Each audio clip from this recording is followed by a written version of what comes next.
Alrighty, it is now my great pleasure to introduce the presiding judge of the Court of Criminal Appeals, David Schenck. Yeah.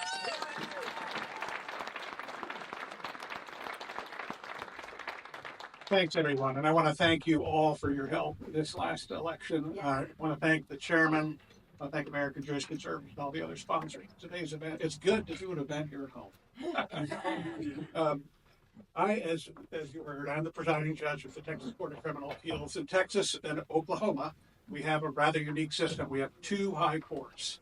When cases come to an end, the civil cases go to the Texas Supreme Court. That's where Justice Busby serves. And all the criminal cases come to the Court of Criminal Appeals. Okay? And my colleagues Gina Parker and Lee Finley are here today. Kevin Muir will be on the ballot. Need your help to get on the ballot. I wanted to get to two things. I don't have prepared remarks, but Jennifer, I'm going to get to your topic here in a little bit. I am getting really tired. I live here in Dallas. I'm driving back and forth to Austin, and I managed to sleep through the president's speech during the week, but I got to listen to it later, and I have had sort of an epiphany. For those of you who know me, I've been active here for a very long time. I was a partner at a very large law firm here. I was a judge here. I served as Deputy Attorney General, and I chaired the Conduct Commission that Jennifer's been talking about.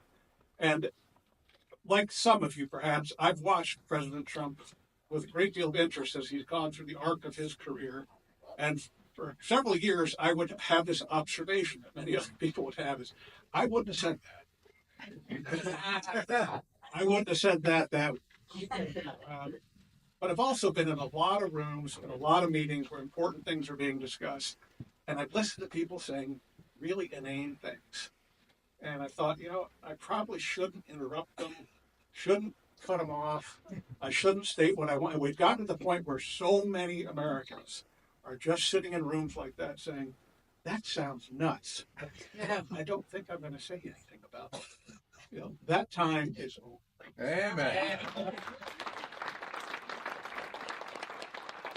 I thought that speech was the high point of this century so far in terms of redirecting where this country is going. And we'll get back to the judiciary here in a second. And the reason it happened was because of a lack of confidence in the judicial system across the country. I'm not focusing here on Texas. You've heard me say things about Texas. Perhaps you have, perhaps you haven't. We can do better, and I'm going to get to that in just a second. But the idea that you could have prosecutors and judges in the state high court like Colorado or other states target the political opposition and have the apparent confidence that they would have the muscle to make it work all the way through their system was terribly disturbing. I think there are a lot of people who came out to vote for President Trump and for the Republican Party, including the Court of Appeals here in Dallas, who would not have otherwise done that. They look at that. They may not be able to understand that's one article of government, Trump's in a different article of government. They know that's dangerous. That is right at the core of this system. Just to be clear, this is a reflection of how important you are. You've got almost half of the high judiciary in this state here in this room with you. Okay? They can.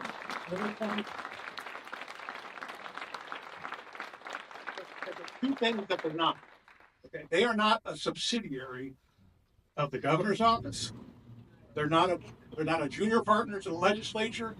It's our job to call them straight. Yes. And if somebody comes trying to manipulate this system to target a political opponent, we can't have it. And the people have spoken, and I think President Trump has spoken, and he put a very clear line out about, here's what I'm going to do. Either you're for it or you're against it. And he got to such basic levels that you've got to we're all in the same meeting. We're in the same room, and the emperor has no clue. He's called the question. So then there's the issue of timing. And I look at the judiciary and I understand we have some things we can improve on. But I think, like President Trump, you call the simple question. And time is important. We don't have time to play around.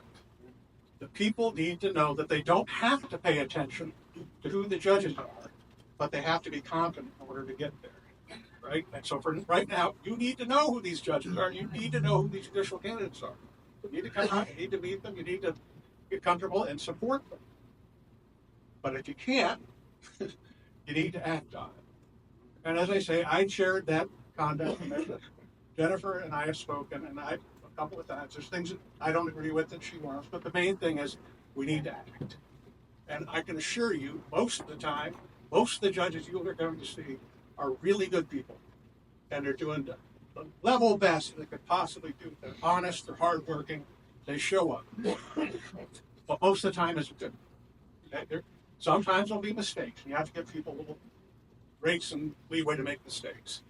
But the one thing that we all have in common, Justice Busby and I and everyone in those two high courts, is every judge in this state sits below us.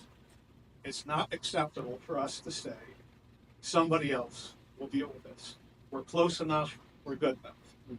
If it's your liberty on the line, if it's your children, if Amen. it's your property, it's not acceptable to say this judge doesn't come to work.